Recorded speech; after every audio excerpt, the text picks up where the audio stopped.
Let's bring in Carson Palmer, who joins us, weekly appearance here. How did things change after last week at this time when you mentioned Mike Tomlin's name? Yeah, they that got a little bit of attention for me throwing a wild card out there. Hey, us Trojan fans can dream. That's a dream scenario, picking up a guy like Mike Tomlin going to USC. But it's a wild card, and that got a little bit of attention, obviously. Did you get any phone calls after that? I got some phone calls. I got some phone calls and lots of texts. Um, but again, it's a wild card. It's a daydream by me and probably all other USC fans across the nation. And I wondered about that because you did say it. I even said it after you did and said it the next day. This is a wish list. You're not reporting Mike Tomlin was interested in USC. It's USC. There's probably quite a few names on that list that obviously you don't want to mention as wild cards now, but there are probably some other notable coaches on there that people might be surprised that USC would think, hey, who knows? Let's take a shot. Is that a fair assessment of the hiring search here? That's all it is an assessment. I'm not sitting in meetings with athletic directors and the athletic program and boosters. I'm listening to news bites here and there from all over the country, like you are, and there's a lot of wild cards. I mean, I probably the most notable one that everybody ties is Luke Fickle because of the relationship that Mike Bone and Luke Fickle had as Mike hired Luke at the University of Cincinnati. But there's a lot of interest in this job, and the reason is it's USC. It's not your usual run of the mill college. We're talking about SC. So there's a bunch of names that are being thrown out there, and as the season progresses, it's really fun to follow along and see whose name gets thrown in the hat. What was your reaction to Mike Tomlin's reaction? The first text I got was from my brother saying, "Hey, Mike Tomlin's going to be hot in his first press conference next week," and he was. Yeah. He was, and it's not fair of me to all of a sudden everybody jump on the bandwagon and throw that out there. I was just daydreaming out loud with you, Dan. You asked me a question directly, who I'd be excited about and who I'd like, and I'd love to see Mike Tomlin. Got a lot of love and respect for playing against him for 10 years, and then buddies that have played for him. But again, it's early. There's a lot of football left to be played.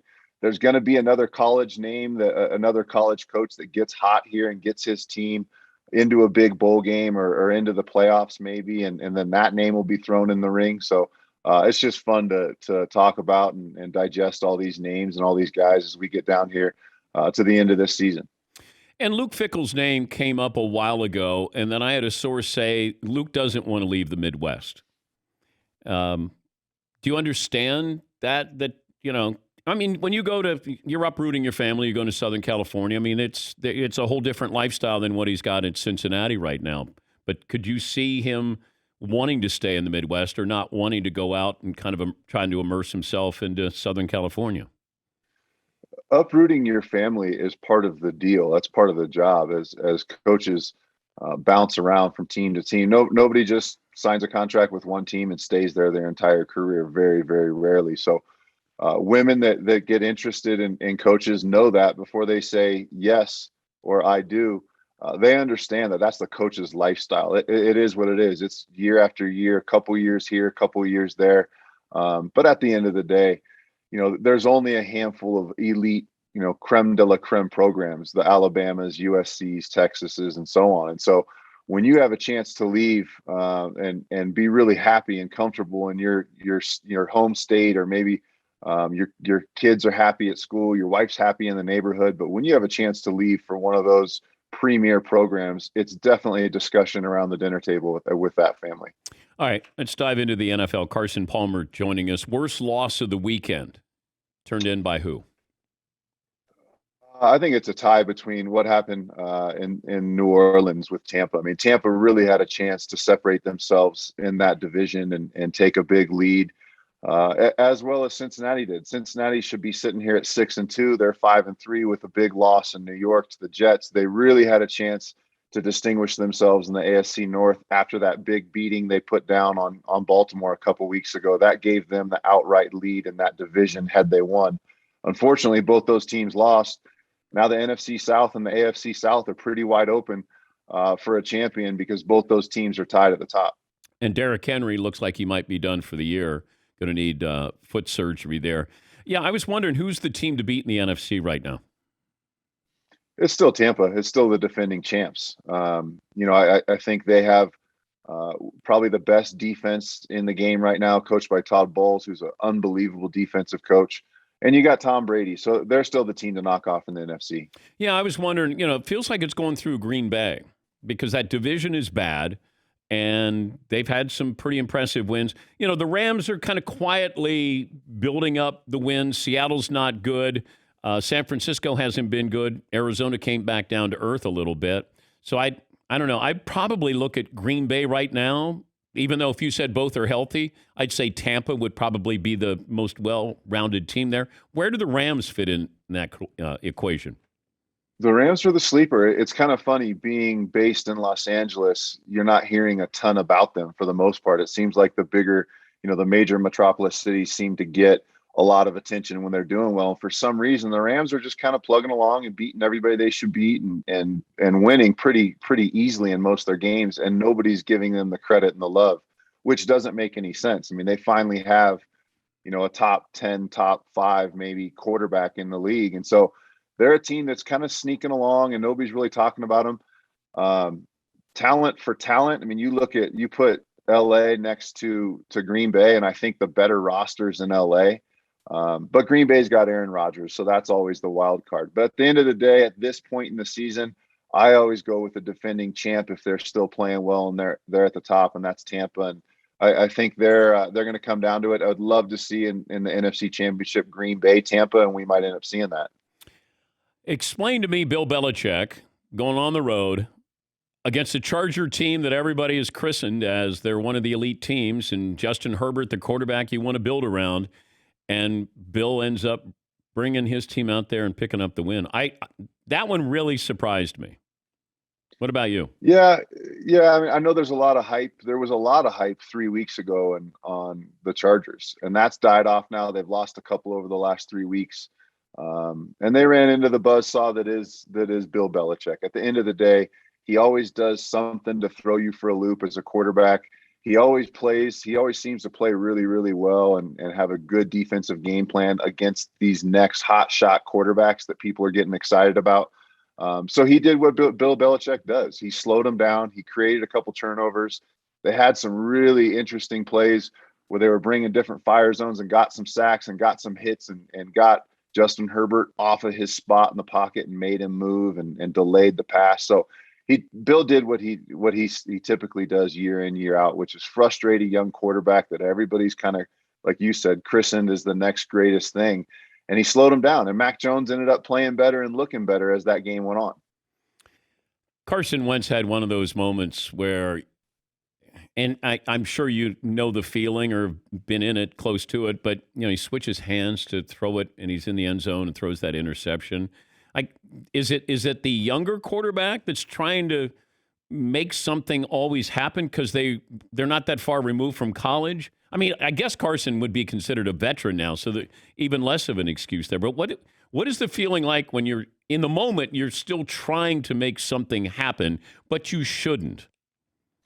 He's far too veteran to make that mistake. You do see that with a young guy, and Mac Jones, it's okay. Even a younger quarterback, first couple starts, but Carson's been in the league far too long, and that team is built to the point where you can't make that kind of play as a quarterback. That team is built to run the ball, and they've done that extremely effectively. And that team is built to play great defense and not turn the ball over. Unfortunately, you can't do that when you have a team like that and you don't have a clear-cut number one guy to throw the ball up to 50-50 balls and explosive offense. That team is built to play great defense, control the ball with the running game, with a short passing game, and not turn it over. And unfortunately, he's turned it over far too many times. And, he's the first to admit it. He said it after the game. He's like, I cannot make those plays. He knows it.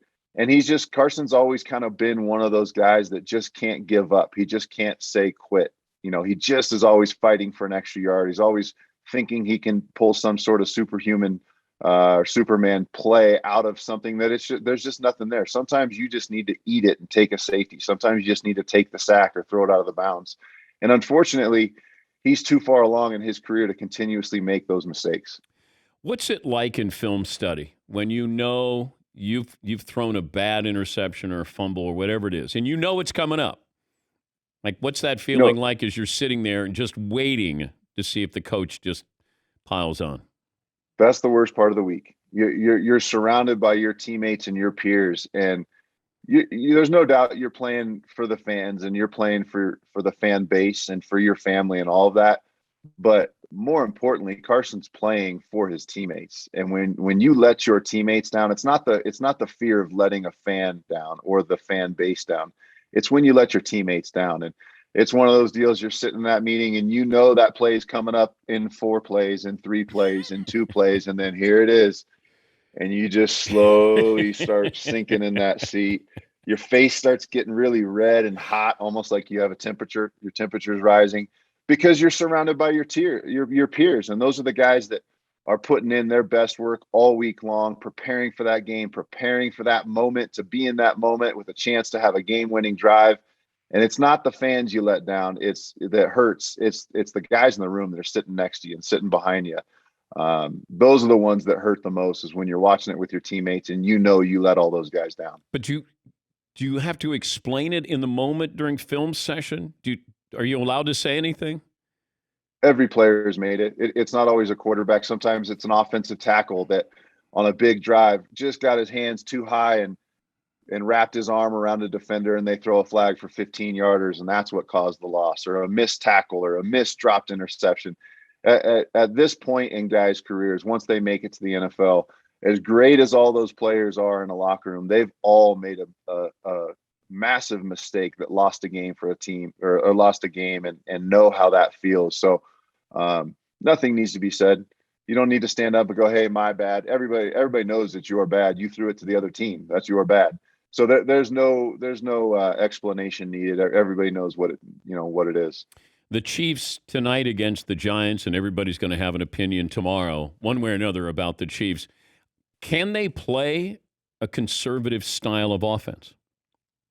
That's not how they're built. That's especially not how they're built on the back end of their defense. That defense is built to play with the lead. So playing conservative and running it, and that's just not who they are. But this is a statement game. If there's ever been a statement game, this is a bad New York Giants team. There's a lot going on in Kansas City. There's some players going back and forth with the fan base, and there's a lot of distractions. And at the end of the day, we've all heard it a million times. A win cures all, and it just covers everything up. Just win, and it puts all the back and forth that the Kansas City fan base has had with Tyrann Mathieu and a couple other players. It covers that up until next week and then the week after. But this is they need to blow this team out by 18 points. I mean, this is a bad team against the team that's been representing the AFC in the Super Bowl the last couple of years. So this is a game that they need to win decisively. They need to put this team away early.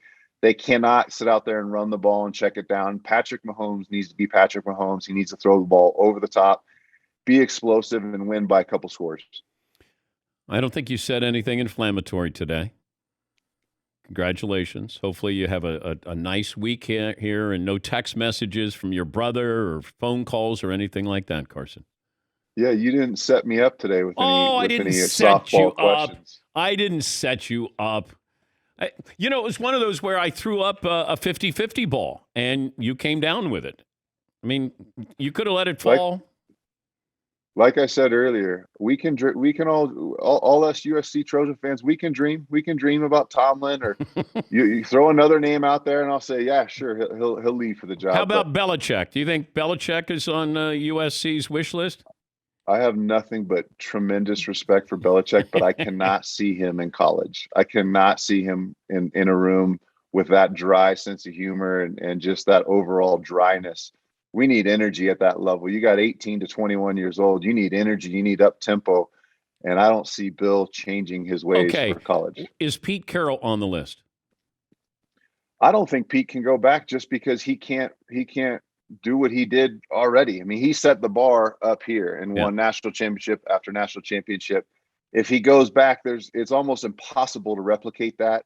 So I think that is the only reason he looks at that job and says, I don't want it. I can't go back. I can't do what I did back in the mid 2000s again. Let's stir it up, though. Let's get another headline. How about Nick Saban? Why on earth would Nick leave Alabama to go to SC? I don't know. Okay, Lane Kiffin. Is Lane Kiffin on the list? No, that ship has sailed. that plane has flown. You know. That plane has left the terminal. Yeah, it is. Yes, the tarmac. No, it's. I don't see Lane. I mean, they already gave him a shot. Somebody was asking me the other day about Ed Ogeron. Ed Ogeron's already had a shot. I'd be surprised if it was either of those two guys. All right.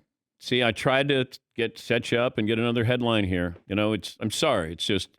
It's in me. It just naturally comes out of you. You're just setting people up. It's just like Brady throws touchdown passes. I mean, it's just there. Natural. Yeah, it's just natural. Yeah. It's a gift. It's a gift. God gave it to you. What are you going to do with it? Thank you, Carson. Thanks, Dan. That's Carson Palmer. He joins us courtesy of Level Select CBD. Level Select CBD for next level relief. Visit levelselectcbd.com.